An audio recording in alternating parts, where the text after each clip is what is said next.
नमस्कार.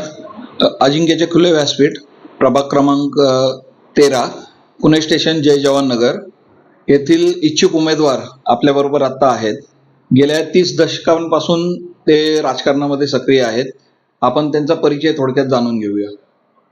नमस्ते, मी बसवराज गोपाळराव तिकोणे, प्रभाग क्रमांक 13 मधनं सध्या भारतीय जनता पार्टीच्या ह्याच्यातनं इच्छुक उमेदवार म्हणून मी सध्या आहे.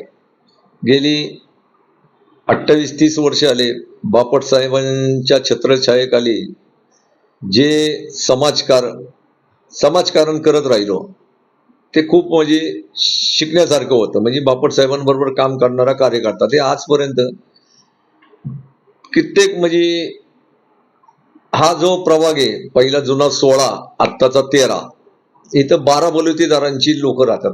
गरीब सर्व जातींचे, सर्व जातीला धर्माला धरून मी आजपर्यंत बापट साहेबांनी जसं शिकवलं तसं काम करत आलेलो आहे. सगळ्या धर्मांचे वेगवेगळे प्रश्न सोडत आलेले आहे. इथला जो मोठे मोठे सण आहेत, म्हणजे थोडक्यात नाचणीची भाकर जो आता मोठा म्हणजे सण मानला जातो, त्या सणाचा मी एक मानकरी आहे. नाचणीच्या भाकरीचा मानकरी आहे. आज प्रत्येक घरात समस्या खूप आहेत.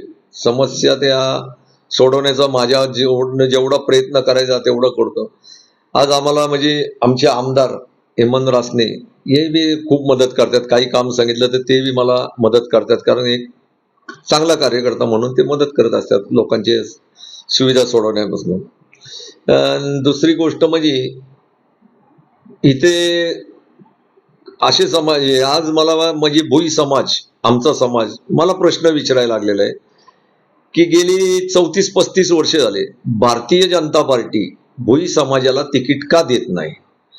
तू एवढं काम करतोय, तुला तिकीट द्यायला पाहिजे, हे द्यायला पाहिजे. पण आता त्यावेळेस बापट साहेब होते. बापट साहेबांच्या वेळेस चालायचं की कधी तिकीट द्यायचं कधी नाही, तर ते मी हट्ट केला नाही. पण आता समाज विचारायला लागल्यामुळे मी एक क्लेम केला मुरली मोहनांकडे की बाबा यावेळेस मला भुई समाजाकडून एक भारतीय जनता पार्टीकडून तिकीट, सगळे पक्ष देतात, बाकीचे जेवढे पक्ष काँग्रेसवाले देतात, मनसेवाले देतात, राष्ट्रवादीवाले देतात, पण भारतीय जनता पार्टी का देत नाही म्हणून प्रश्न केला. म्हणून मी एक क्लेम केला की 13 मधनं मला हा खूप स्लम इलाका आहे. या स्लम इलाक्यात मला काही पुढच्या दृष्टिकोनातनं उपाययोजना करायच्यात महिलांच्या संदर्भात. हा एकदम म्हणजे स्लम इलाका आहे. या स्लम इलाक्यात मला म्हणजे थोडक्यात मला काय म्हणतो आपण, दगडावर शेती करायची, सुपीक ह्याच्यात मला शेती करायला आवडत नाही. पहिल्यापासून मला बंद गाड्या चालू करायला आवडतं, मला चालू गाडीत बसायला नाही आवडत. मी आजपर्यंत बसलो नाही.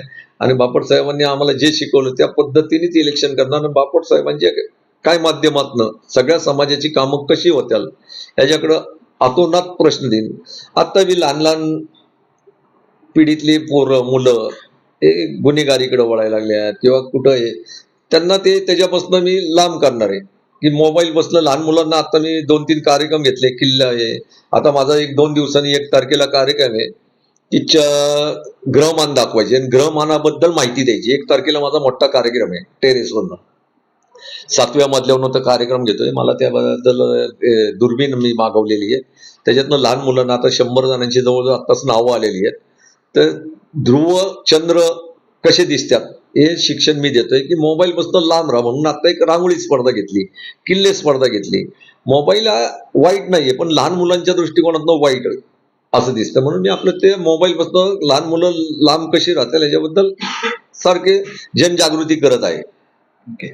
आणि जर आपल्या प्रभाग क्रमांक 13तील जनतेने तुम्हाला साथ देऊन जर तुम्हाला संधी दिली तर तुम्हाला जनसेवक व्हायला आवडेल का नगरसेवक व्हायला आवडेल? आतापर्यंत तर जनसेवकच राहिलो. तिथनं जरी नगरसेवक हे महानगरपालिकेत नाव राहणार, पण मी जमिनीवला कार्यकर्ता असल्यामुळे मी जनसेवकच जास्त राहणार.